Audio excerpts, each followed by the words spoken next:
Walk into your local comics shop and you're sure to see books from a wide variety of different publishers. In addition to the mainstays of Marvel and DC, you'll most likely see books from publishers such as Dynamite, IDW, Dark Horse, Oni Press, and a variety of other independent publishers. However, there was a point when comics from companies other than the big two were not as prevalent. And this indie revolution was fueled by one company formed by 7 creators and their desire for greater control. Image Comics was formed through a partnership between 7 artists: Todd McFarlane, Eric Larson, Mark Silvestri, Jim Lee, Jim Valentino, Rob Liefeld, and Whilce Portacio, who dropped out early on due to a family illness. At the time, all 7 of them were working on various books for Marvel Comics: Valentino on Guardians of the Galaxy, Liefeld on X-Force, Portacio on X-Factor, Silvestri on Wolverine, Lee on X-Men, and McFarlane and Larson both on various Spider-Man books. Since the early days of the American comics industry, writers and artists either sold their work to the publisher outright, or worked directly for the publisher on a work-for-hire contract. As a result, any character created would belong to the publisher rather than the creator, and the creators would often not receive much in the way of royalties for their creations. This last point was especially important in the early 90s, when comic sales were at their highest point ever. The highest-selling comic ever to this day is the Chris Claremont and Jim Lee 1991 relaunch of X-Men. Although that could be due to certain business practices in the comic book industry at the time, such as the fact that this specific issue of X-Men had its cover art split among 5 variant covers. On top of the lack of financial respect, there were many stories from writers and artists about how much interference they would receive from editorial. As a result of this mistreatment of creators, came the desire for greater creator control.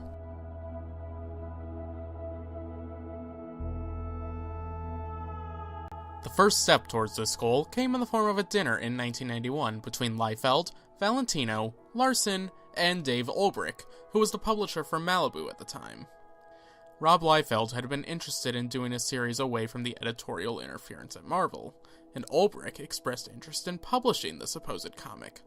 According to Jim Valentino in an interview with ComicsBulletin.com, and throughout the rest of the summer, Rob was talking to the 3 people he was closest with: Eric Larson, Todd McFarlane, and me, and trying to convince us to join him in the venture. Rob and Todd then went to New York. They ran into Mark Silvestri in a hotel and told him what we were doing. Mark's in. They had a couple talks with Jim Lee, and after a bit of hesitation, Jim Lee's in. Boom. This venture went from an idea to a full company by the end of the year. The main mission of Image Comics from the beginning was that all rights to any book the company published would belong to the creators, and that the only thing owned by the company would be the name and the Image Eye logo. Another mission of the company was that no one other than the book's creative team can dictate what would go into the book. As a result, the company was initially divided up into 6 separate studios, one for each of the remaining founders. Portacio had already dropped out of the venture.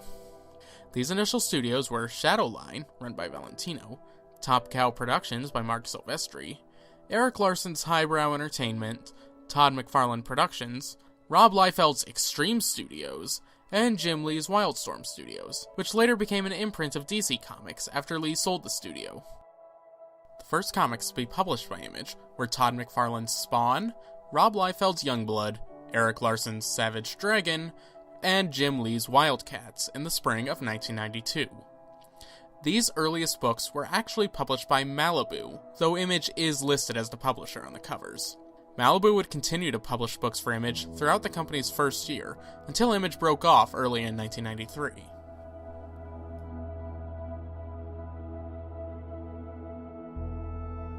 Early sales for Image books were actually quite strong, with Comichron.com listing Spawn #1 as the best-selling comic of May 1992, and Wildcats #1 as the second highest-selling comic of the year. Sales were so strong during the company's first year of operation that in year-end overall sales, Malibu was able to jump from having only just over 1% market share and being 5th in the standings to a nearly 9% market share, with a 3rd place standing just behind Marvel and DC, edging out indie competitor Dark Horse. Throughout the 90s, properties published through the company would remain popular, with some expanding beyond the world of comics. In 1994, Fox announced plans to develop animated programs based on Mark Silvestri's Cyberforce and Rob Liefeld's Youngblood. However, neither series made it past the initial planning stages. Youngblood and Spawn did, however, spawn a line of action figures by Todd McFarlane Productions' spin-off company, McFarlane Toys, in the mid-90s. Spawn inspired an animated series for HBO starring actor Keith David in the title role that lasted for 3 seasons of 6 episodes each, and a live-action major motion picture starring Michael Jai White and Martin Sheen, both adaptations released in 1997. But honestly, the less said about that film, the better. Not everything in the latter half of the 90s was good for the company, however.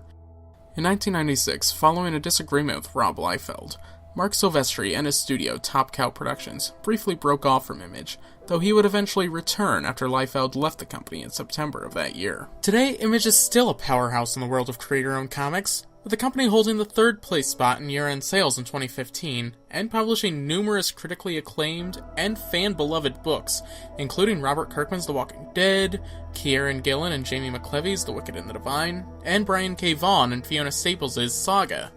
Image Comics. From dinner conversation to comics industry titan.